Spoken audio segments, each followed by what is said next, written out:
noches. Como demócrata, difícilmente puedo decir que una democracia puede funcionar sin una legislatura. El presidente Guillermo Lasso, ustedes recordarán, dijo una frase que va a marcar el futuro de este país. Dijo: voy a gobernar como si no existiese asamblea.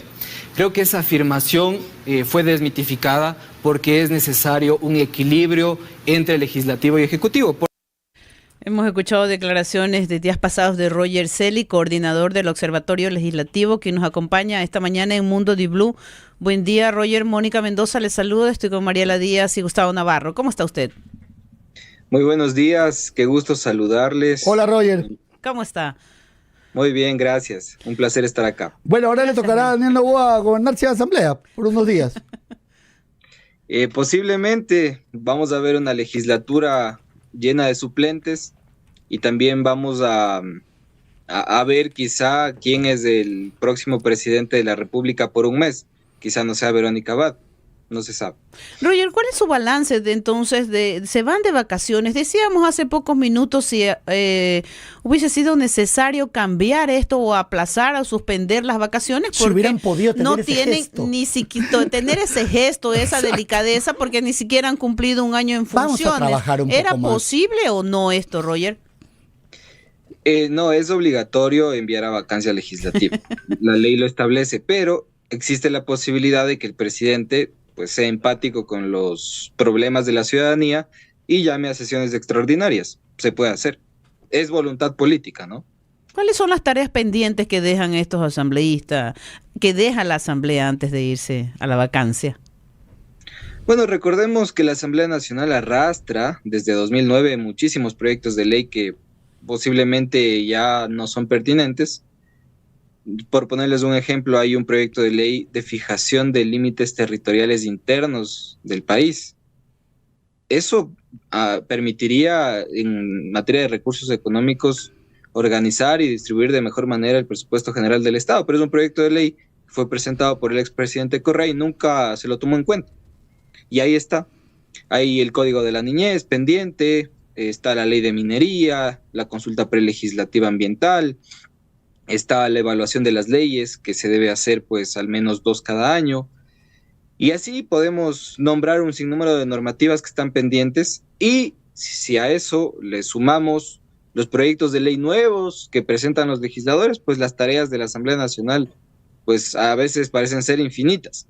En materia de fiscalización, pues en este periodo legislativo vemos un menor número de intenciones o de intentos de iniciar juicios políticos con autoridades de Estado, pero pues ahí ya están pendientes algunos procesos. Roger, tú siempre nos recuerdas, y cuando diste esa cifra para muchos es como que le hubieran abierto los ojos. ¿Cuánto cuesta cada despacho de nuestros asambleístas? Discúlpame si nos ayudas una vez más a recordarlo.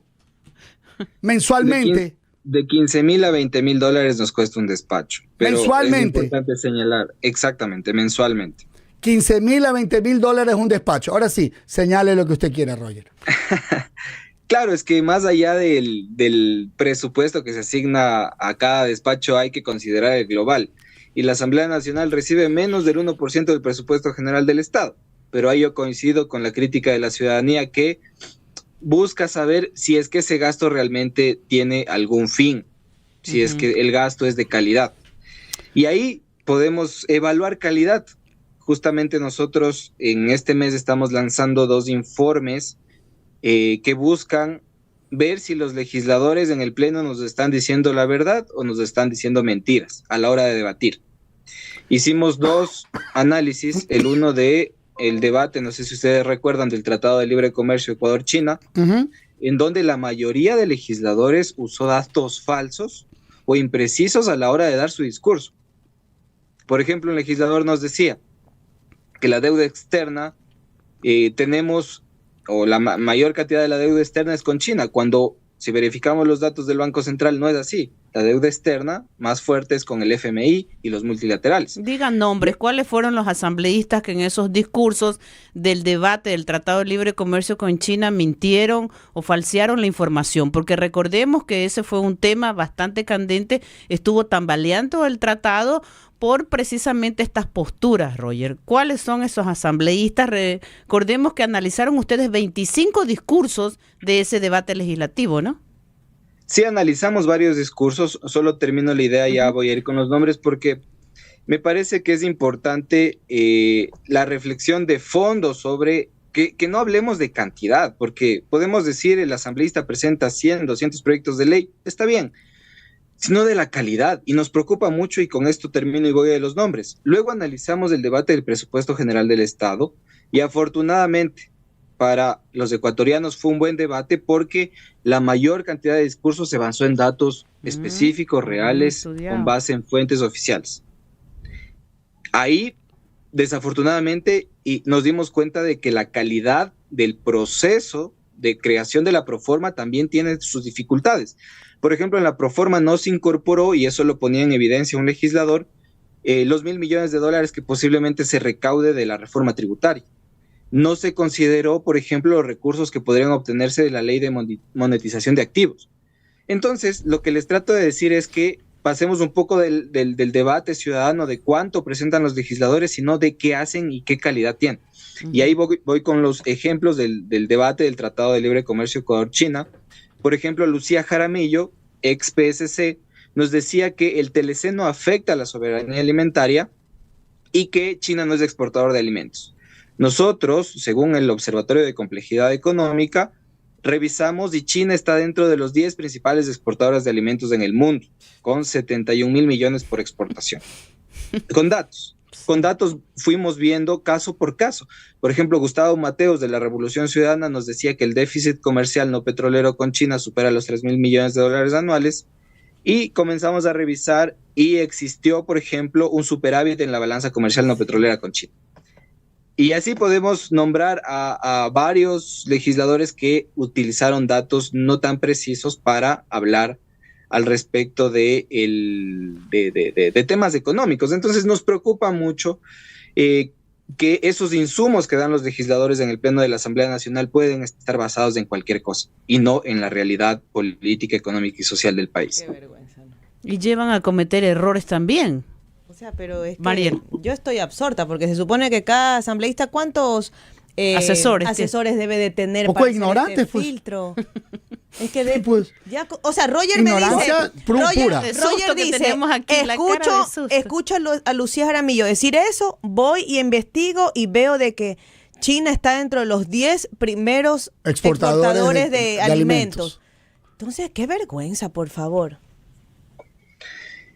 Y los datos no mienten, no mienten. Nosotros nos hemos tomado la tarea de comenzar a revisar eso que pasa desapercibido, porque la ciudadanía, digamos, no se toma el tiempo por sus diferentes no sabe, atribuciones y responsabilidades. Sí, o no sabemos. O te da un enfoque y tú terminas afirmando algo que no es tuyo. Escuchamos a un asambleísta que se supone está informado y está ahí hablándonos y uno le cree, uno dice, bueno, asumo que tiene base, ¿no? Roger, dentro de esta eficiencia que tú has marcado y que ustedes señalan y que no ha permitido que quieran ser no se den ya no se volvieron a llamar padres de la patria hace mucho tiempo. De eso, ojo, no sé cuándo volverán a tener ese calificativo orgullosamente enunciado por los ecuatorianos.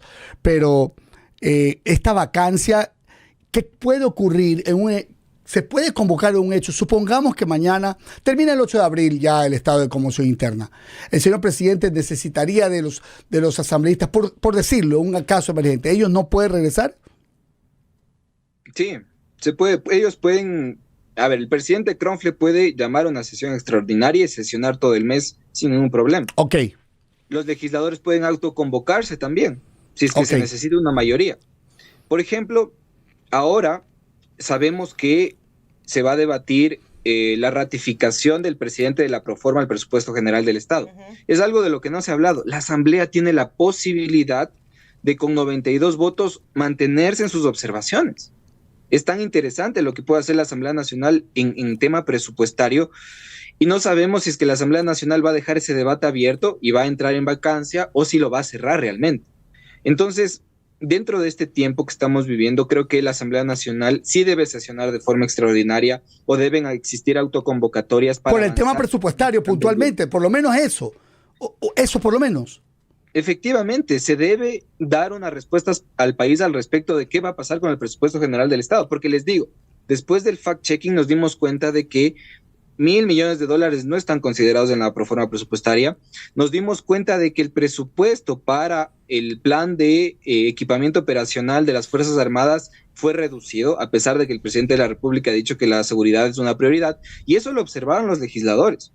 ¿Cómo pueden quedarse esas observaciones tan importantes para el país en la vacancia? Digamos, quedar simplemente en el aire. Los legisladores deben ser responsables y avanzar hacia un acuerdo en donde posiblemente puedan ratificarse en sus observaciones. Roger, usted decías que pronto pedirán licencia también y permiso muchos legisladores. ¿Tú crees qué porcentaje o la mayoría van a reelección o a ser candidatos en las próximas elecciones? ¿Cómo ves ese panorama? Sí, eso es lo que más me preocupa a mí.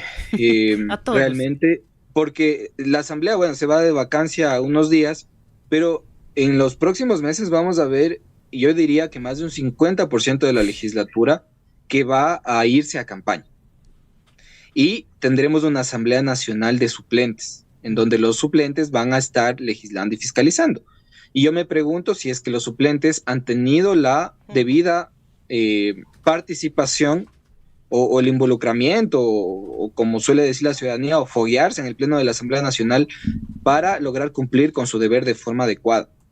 Eso es un escenario. El otro escenario en este periodo de campaña es que los legisladores ni siquiera principalicen a sus suplentes y las curules queden vacías, que eso ya ha pasado. Hay legisladores principales que no se llevan con sus legisladores suplentes, no tienen una buena relación, y lo que suele suceder es que la curul queda absolutamente vacía y el indicador de ausencias pues se dispara. Roger, esta falta, porque me parece una falta de Juan Carlos Vega, el ministro de Economía, al presentar un presupuesto o una cédula presupuestaria con estos vacíos, como tú bien lo mencionas, o con estas incoherencias del discurso, inclusive del mismo presidente de la República, ¿puede haber un llamamiento a él? Por supuesto, debe ser llamado a rendir cuentas al respecto de por qué no se cumple con la normativa que establece que todo, en la proforma presupuestaria debe estar incorporado todo lo que ya está aprobado en la ley. Y ahí les voy a ser muy específico para que no se malinterpreten mis palabras. La ley de monetización de activos fue aprobada antes del envío de la proforma y sí debe ser incorporada a la regulación, específicamente la disposición transitoria segunda, que establece que la remisión de multas de intereses por concepto de remisión de glosas de la Contraloría General del Estado, esos 150 millones aproximadamente que se podrían obtener de la remisión de intereses por temas de glosas, debería estar incorporado. Y si usted se fija en el presupuesto de la Contraloría, eso incluso disminuye. Y luego, la reforma tributaria, es verdad, eso hay un pequeño lapso de tiempo que es después del envío de la proforma, pero, digamos, si hubiese existido responsabilidad, quizá en un anexo se debió incluir que posiblemente hayan $1.000 millones nada más y nada menos en esa proforma. ¿Qué va a pasar con esa plata? ¿A dónde se va a destinar? Esa es la gran pregunta que nos deja la proforma presupuestaria y la cartera de Estado de Economía y Finanzas. Esperemos que el ministro explique. Roger, para concluir, actualmente es un tema de mayor amplitud, pero en la Asamblea se está debatiendo el tema de los requisitos para asambleístas o cómo cambiamos. ¿Cuáles son los requisitos claves que se debería considerar para mejorar la calidad de los asambleístas que elegimos? Bueno, nosotros ya lo hemos señalado, la propuesta de la Comisión de Enmiendas y Reformas pues gira en torno al respecto de acreditar probidad y acreditar formación, sin que esto quiera decir que se va a exigir título universitario a quienes sean legisladores.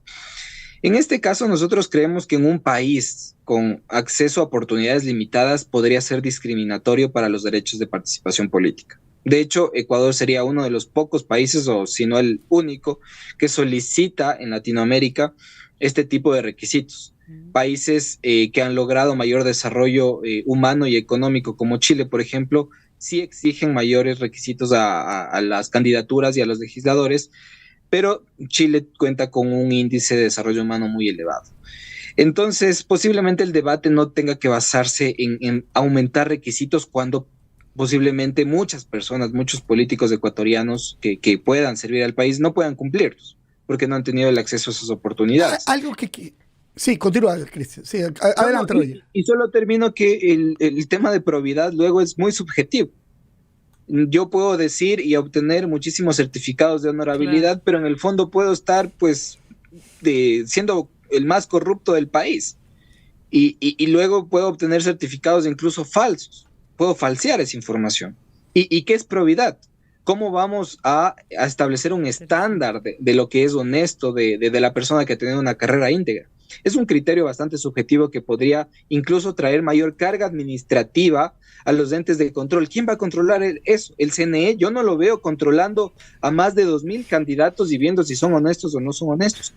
Y con esto termino. El deber de establecer buenos criterios de selección de las candidaturas son los partidos políticos, nada más. Así es. Roger, solo para finalizar, ¿tienen como en la escuelita la asistencia?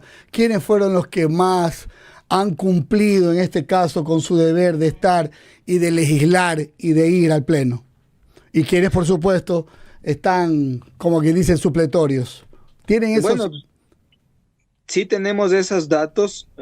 Desafortunadamente, en los últimos meses hemos evidenciado que hay legisladores que se han ausentado muchísimo más en las votaciones de lo que se solían ausentar los legisladores de periodos pasados. No puedo creer. Por ejemplo, no puede ser. ¿En serio?